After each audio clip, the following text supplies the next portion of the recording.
Hello my dear learners, बिल्कुल एक नए वीडियो में आप सभी को वेलकम करता हूं। यह जो वीडियो है क्लास 12 के स्टूडेंट के लिए है। सब्जेक्ट हो रहा है एजुकेशन और मैं एबीटीएस सोल्व लेकर आया हूं सेट 5। यदि आप इसके पहले का वीडियो नहीं देखे हैं तो हमारे चैनल के प्लेलिस्ट में जाकर देख सकते हैं, जिसका नाम लिखा हुआ है WB क्लास 12 एडुकेशन एबीटीएस सोल्व 2025 ऐसे लिखा होगा। आप वहां से आपको इसके पहले के सारे सेट मिल जाएंगे। आज जो है हमारे 2024 साल का अंतिम दिन है, यानी 31 दिसंबर।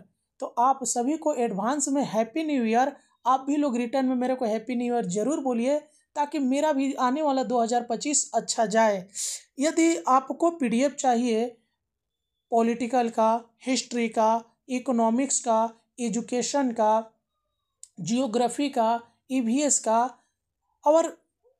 और किस सब्जेक्ट के ऊपर आपको माने वीडियो चाहिए या आप उसका पीडीएफ चाहते हैं, तो इस वीडियो के डिस्क्रिप्शन में मेरा व्हाट्सअप नंबर दिया गया है।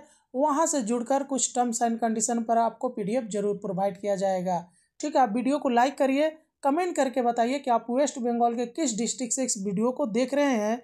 अब मैं पिछले कितने वर्षों से पढ़ा के देखा हूँ कि एबीटीएस से डायरेक्ट एमसीक्यू और एसक्यू आते हैं, तो आप वीडियो को स्किप मत करिए यदि आप वेस्ट बंगाल बोर्ड क्लास 12 के स्टूडेंट हैं और अपना एग्जाम 2025 में देने वाले हैं। ठीक है, और साथ ही साथ आपको बता दूँ, यह जो वीडियो है हिंदी और इंग्लिश दोनों ही मीडियम में है, तो दोनों वर्सन के स्टूडेंट इसे देख पाएंगे। इंग्लिश मीडियम जो इंग्लिश वर्सन है वो नीचे है, हिंदी के बाद इंग्लिश ही आएगा। तो चलिए देख लेते हैं बहुविकल्पीय प्रश्न को। सीखने का सबसे महत्वपूर्ण मनोवैज्ञानिक कारक क्या है? तो प्रेरणा। क्रिस्टलाइज्ड इंटेलिजेंस का प्रणेता कौन है? तो कैटल। ध्यान का एक बाहरी निर्धारक है तो रुचि। स्किनर द्वारा विकसित ऑपरेट कंडीशनिंग के रूप में जाना जाता है तो आर प्रकार। उसके बाद केंद्रीय प्रवृत्ति का मानक कौन सा नहीं है? तो आवृत्ति। हिस्टोग्राम बनाने के लिए आवृत्ति को किस पर सेट किया जाता है? तो वर्ग अंतराल के मध्य बिंदु पर। बदलने वाला आंकड़ा कहलाता है तो चर। उसके बाद देखिए, फ्रीक्वेंसी पॉलीगॉन एक प्रकार का है तो रेखाग्राफ। केंद्रीय प्रवृत्ति को मापने का विश्वसनीय तरीका है तो माध्य। कौन सा शिक्षा आयोग ऑपरेशन ब्लैक बोर्ड के बारे में बात करता है? तो कोठारी आयोग। सीआरसी का पूर्ण रूप क्या है? तो संचयी रिकॉर्ड कार्ड। उसके बाद है ऑक्टेव ब्रेंड का उपयोग मापने के लिए किया जाता है तो बहरापन, यानी जो बहरे होते हैं। किस आयोग ने कहा भारत का भाग्य उसके कक्षों में गढ़ा जा रहा है? तो ये कोठारी आयोग ने। माध्यमिक शिक्षा आयोग के सचिव कौन थे? तो एल मुदालियर। उसके बाद FEFA का पूर्ण रूप क्या है? तो ये जो होगा सभी के लिए शिक्षा। ओके, आगे देख लीजिए आप लोग। निम्नलिखित में से कौन सा कंप्यूटर का आउटपुट डिवाइस है? तो प्रिंटर है ये। 14 वर्ष तक के बच्चों की अनिवार्य शिक्षा भारतीय संविधान के किस अनुच्छेद में वर्णित है? तो अनुच्छेद 45। कौन सा विदेशी शिक्षाविद विश्वविद्यालय शिक्षा आयोग का सदस्य था? तो KR विलियम्स। उसके बाद 7 धाराओं का उल्लेख किस आयोग में किया गया है? तो कोठारी आयोग में। ये एक नंबर दिया गया है, इसका औसत क्या होता है? तो औसत इन सबको जोड़कर जितना नंबर है उसको डिवाइड कर देना उतने से। जैसे ये कितना है टोटल, 1 2 3 4 5 6, सबको जोड़िएगा, 6 से डिवाइड करिएगा। ठीक है। उसके बाद लीप मूवमेंट पद्धति का आविष्कार किसने किया था? तो ये सैमुअल किर्क ने। उसके बाद राष्ट्रीय साक्षरता मिशन कब स्थापित किया गया था? तो 1988 में। कंप्यूटर असिस्टेड लर्निंग को संक्षेप में क्या कहते हैं? तो CAI। डेलर्स आयोग को किस नाम से जाना जाता है? तो खजाना भीतर सीखना। ठीक है। उसके बाद लघु उत्तरीय प्रश्न देख लीजिए। ऐसे क्यों रुचि की कोई एक विशेषता बताए? तो रुचि रचनात्मक होती है, जो विशेष वस्तुओं या गतिविधियों पर ध्यान केंद्रित करती है। उसके बाद औसत निर्धारित करने का सरल सूत्र क्या है, या औसत से क्या ज्ञात हो सकता है। तो औसत का सूत्र क्या है, देखिए औसत इक्वल टू सभी मानों का योग डिवाइडेड बाई कुल मानों की संख्या, जो मैं अभी आपको ऊपर में बताया हूँ। यह डेटा सेट के केंद्रीय मान को ज्ञात करने में मदद करती है। ऑपरेंट का क्या अर्थ है, या ऑपरेंट व्यवहार से आप क्या समझते हैं।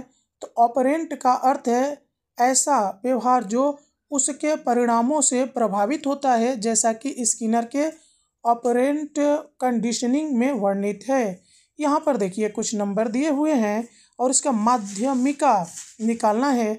तो देखिए इसका माध्यमिका जो निकालने का सूत्र हो रहा है ना, कि इसको एक क्रम में सजा दिया गया है। देखिए मैंने बड़े से छोटे सजा दीजिए, या छोटे से बड़े, जैसे भी आपको सजाना है सजा दीजिए।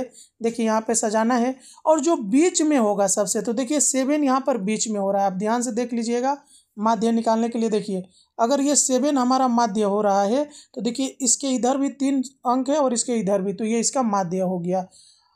ठीक है, ये ऐसे होता है, माध्य निकलता है। चलिए अगला, बुद्धिमत्ता की परिभाषा लिखिए या सीखने के 2 गुण लिखिए। तो बुद्धिमत्ता की परिभाषा, बुद्धिमत्ता वह क्षमता है जो सीखने अनुकूल और समस्याओं को प्रभावी ढंग से हल करने में मदद करती है। सीखने के गुण क्या है, तो सीखना एक सतत प्रक्रिया है, यह अस्थायी व्यवहारिक परिवर्तन लाता है। उसके बाद भारतीय संविधान के उप अनुच्छेद 31 में क्या उल्लेख है, तो उप अनुच्छेद 31 अल्पसंख्यकों को अपनी पसंद के शैक्षणिक संस्थान स्थापित करने और उनका संचालन करने का अधिकार देता है। 1986 में बनाई गई शैक्षिक नीति का नाम क्या है, तो राष्ट्रीय शिक्षा नीति माने NEP 1986। शैक्षणिक प्रौद्योगिकी क्या है, तो शैक्षणिक प्रौद्योगिकी से तात्पर्य शिक्षण और अधिगम प्रक्रिया को बढ़ाने के लिए उपकरणों, प्रणालियों और विधियों के उपयोग से है। SSA का पूर्ण रूप लिखिए, तो SSA का पूर्ण रूप है सर्व शिक्षा अभियान। उसके बाद UGC किस शिक्षा आयोग से संबंधित है, या NCERT का पूर्ण रूप क्या है, तो UGC विश्वविद्यालय शिक्षा आयोग 1948 से 49 से संबंधित है। NCERT राष्ट्रीय शैक्षिक अनुसंधान और प्रशिक्षण परिषद है। WWW का पूर्ण रूप लिखिए, या भाषा प्रयोगशाला क्या है, तो WWW का पूर्ण रूप होता है वर्ल्ड वाइड वेब। भाषा प्रयोगशाला एक ऐसा स्थान जो भाषा सीखने में सहायक ऑडियो वीडियो उपकरणों से सुसज्जित होता है। राममूर्ति समिति किस वर्ष बनाई गई थी, या किस आयोग ने बहुउद्देशीय स्कूल बनाने की सिफारिश की थी, तो राममूर्ति समिति 1990 में बनाई गई थी, और बहुउद्देशीय स्कूल मुदालियर आयोग 1952 से 53 है। SSA किस वर्ष शुरू किया गया था, तो SSA 2001 में शुरू किया गया था। ब्रेल में कितने बिंदु होते हैं, या बधिरों के लिए 2 शिक्षण विधियाँ लिखिए। तो ब्रेल में 6 बिंदु होते हैं, बधिरों के लिए 2 शिक्षण विधियाँ, होस्ट पढ़ना और सांकेतिक भाषा। उसके बाद देखिए ट्रेजर विद इन वाक्यांश का क्या अर्थ है, तो यह डेलर्स आयोग द्वारा वर्णित जीवन पर्यंत अधिगम के विचार का प्रतीक है। ई लर्निंग क्या है, या DTP का पूर्ण रूप लिखिए। तो ई लर्निंग डिजिटल प्लेटफॉर्म और इलेक्ट्रॉनिक संसाधनों के माध्यम से सीखने की प्रक्रिया है। और DTP का पूरा नाम डेस्कटॉप पब्लिशिंग है। अब देखिए इंग्लिश मीडियम वालों का यहाँ पर मैं स्क्रॉल करके वीडियो को दिखा देता हूँ, ठीक है। आप इसे अपने कॉपी पे नोट डाउन कर लीजिएगा। यदि अभी तक मेरे वीडियो को लाइक नहीं किए हैं तो लाइक करिए। आपका एक लाइक मेरे को अगले वीडियो बनाने के लिए मोटिवेट करता है। और अभी तक आप चैनल को सब्सक्राइब नहीं किए हैं तो आप बहुत घाटे में होने वाले हैं, क्योंकि मैं लगातार इस चैनल के माध्यम से आपको बिल्कुल ही इम्पोर्टेंट क्वेश्चन 2025 के एग्ज़ाम के लिए अपडेट करते रहूँगा, ठीक है। ये धीरे धीरे हमारा 20 नंबर ख़त्म हो गया, 22 आ गया, 23 आ गया, 24 आ गया, ऐसे क्यों यहाँ से शुरू हो रहा है। और साथ ही साथ आपको बताना है कि आपको किस सब्जेक्ट के ऊपर वीडियो चाहिए, तो आप कमेंट करके ज़रूर बताइएगा। मैं वही सब्जेक्ट लेकर आपके सामने हाजिर हो जाऊंगा। ठीक है, तो यहीं पर हमारा वीडियो समाप्त होता है।